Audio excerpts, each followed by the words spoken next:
potatoes coming out over here. More potatoes. So what are we harvesting again?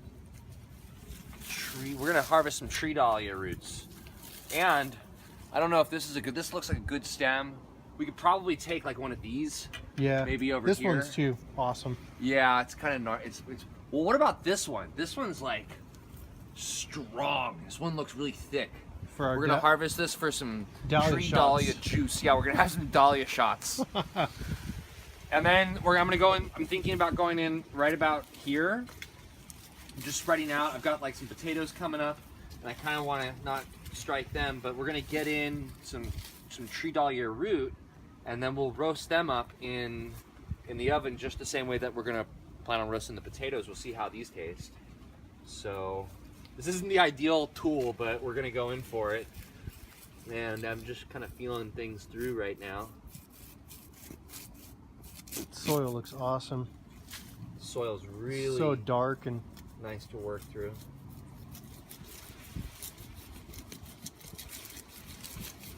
So this is a little bit of an experiment.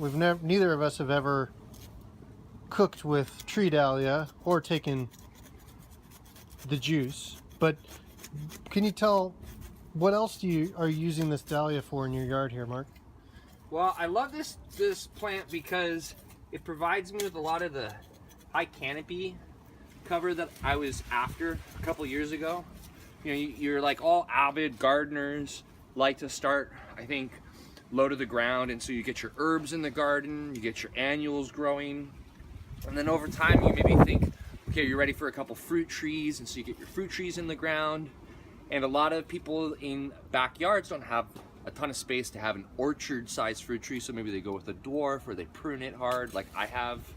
And at some point, like I did a couple years ago, maybe 2 or 3 years ago, I wanted even more height. So I went higher and I put in the tree dahlias, the Nicotiana tomentosa, and you know, I want to get in an avocado and several other really tall plants that just provide layering in your garden. So, you know, I've got my ground covers and things look a little funky right now, but you know, I was harvesting tons of rhubarb earlier, and you know, this provides a ton of green fodder, so I can come by and just mulch my garden bed and mulch all my soil with all this fantastic stuff. So we're gonna harvest this actually too right here. So when we're looking down here at your soil, you got to imagine that the dahlia has been trimmed and just thrown down here over the years, and you know, when you dig in here, you just see this just tons of organic matter. Bro, this one's totally yours. Like, that thing is huge. First, that needs to be relaxed. Yep. This right here. Oh, you're taking both of those off. No, it just happened. It just happened. And check this out. Oh wow, that one's. It's ready to go on the ground. Oh yeah, that's mine. We'll Look at all those roots. That's rad. They're ready for you. Cool. So this, I'm just gonna put this in the car and take this one home with me. And I'm gonna leave all this green material, and there you go. Beautiful, thank you.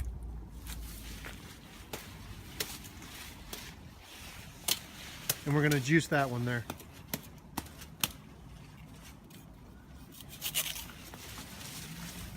Yeah, this is gonna be the one that we juice. We'll probably, I don't know how many, I guess we'll go 1, 2, 3, 4, 5, 6. You think we should, oh, maybe we'll go 6 and we'll just stop right here, and this one will all drain down. Cool. Dude, feel that. That's gotta be a lot of water in there. There's a lot of liquid. That's heavy in moisture content. Yeah, it sure is. Look at all this great compost that I can leave as chopped and dropped material for my garden beds. The huge benefit to this plant is you do nothing. You don't water it. You don't add any type of organic fertilizers. You know, it just takes care of itself. Yeah. And it just continues to provide and help condition your soil. Yeah.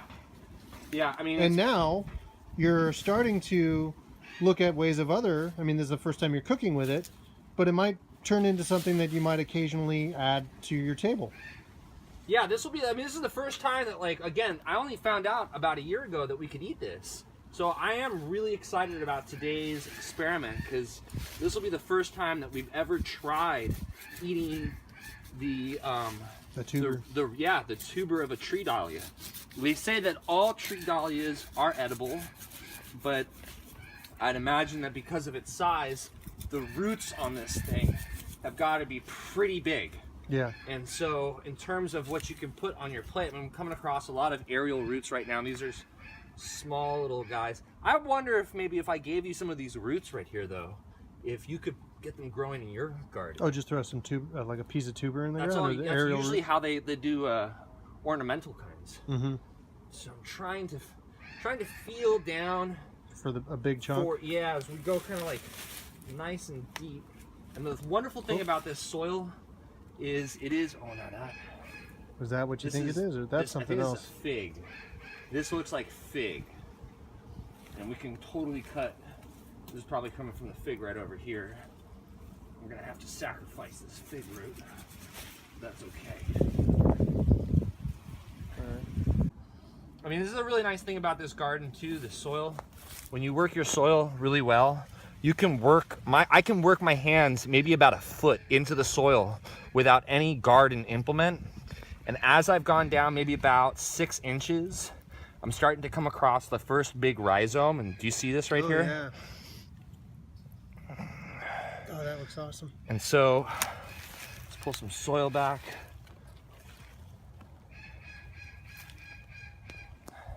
You know, I brought my garden shears and my oh fuck, that was easy. Yeah, that's that kind of snapped a little quickly. I didn't expect it to do that. Is that the piece? That's probably the tuber. Yeah, that's one of the ends. So I bet you if I go down just about like right here,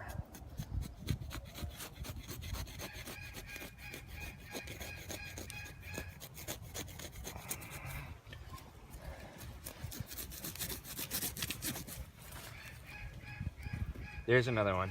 Nice.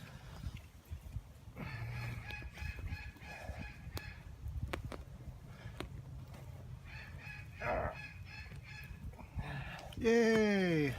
The rest of it. Not very big. It's like I'm surprised at how close it is to the plant. I think we got to go down even deeper. I do feel like I might have struck something right here. I would imagine harvesting tree dahlia tubers, it might be good just to take down an entire plant, break up your tuber, and then throw some of the remaining tuber back in the ground for it to grow back. Yes, because would you not believe that so I cut this plant last year. This came down just now. I gave you the branch that had that huge, nice, ready to go. Yep. All of this at the height that you see it came up, started to shoot up around March. No kidding. So this is all from this year. Wow. So about a half a year of growth. You've got full coverage.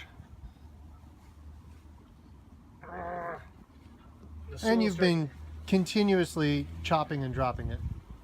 Yeah. I mean, I definitely think that you can get these things looking pretty big and get them growing to be a pretty good size when there we go. That's about. I think we're good. Yeah. I think we got enough to like sample on. Mm-hmm. Plus, I don't. Good thing to take into consideration whenever you're eating something new that isn't maybe commercially grown, or especially is wild harvested or contains any kind of medicinal compounds. You never want to go full on. Just try a little bit, see how it agrees with you. Sometimes even some commercially grown things like these sunchokes can give you gas if you eat a lot of them. So here's to no gas today for dinner. All right. So, and now if I can get a couple potatoes in here, take some potatoes into this nice loosely tilled earth. Oh yeah. Cover with some mulch, rough chop. And we're golden. We're good. Awesome. Yeah. That's really cool, Mark. Sorry, Mark. This is no. This is pretty a shame because we already tasted it, and I can give you. so you didn't get another- the initial reactions. But this is the roasted dahlia root that we roasted with the potatoes and everything else, and it's not great. No, it turned. I mean, when you expected when it cooked in the oven, just like all the other vegetables, they're kind of crunchy at first. Like you think of a sweet potato, it's pretty firm. When that cooked up, you were like, "Oh, it's creamy. It's creamy on the inside the way it was cooked." This doesn't feel like it was cooked at all in the oven. It just feels like it was just thrown in. I know at the end. it didn't cook down. I think you could probably get the crunch on sound.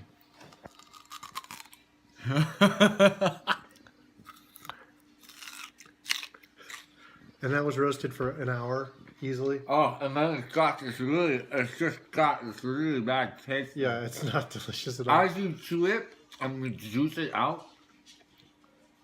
I'm not into it. Oh. So we'll save you from that one. Ugh. But honestly, we tried some sliced fresh, like really thin sliced. Yeah, that was pretty good. That was all right. So I would imagine like accenting a salad or something with it fresh, thinly sliced, or. Oh. But you know what, peppery? it didn't. It on didn't. that last bite, I it got didn't a lot improve. of pepper. Yeah, it's definitely hot. Yeah. In the spice category, but not recommended to be cooked. So boiled, right? Boiled, was that? No, steamed. It said steamed, diced and steamed. Okay. So we'll have to try that sometime. I think that'd be all right. But I wonder if it would be spicy. I don't know. Because I don't know if I really. Not into the spice. Well, remember the mashua root that you had? That you put in the garden? Did you ever cook any of the mashua? No. Mashua's spicy. It's kind of like this a little bit. Huh. Yeah. All right. So yeah, that's dahlia root. It's all up in my teeth. Got all up in my teeth and my back of my mouth. Awesome. Yeah.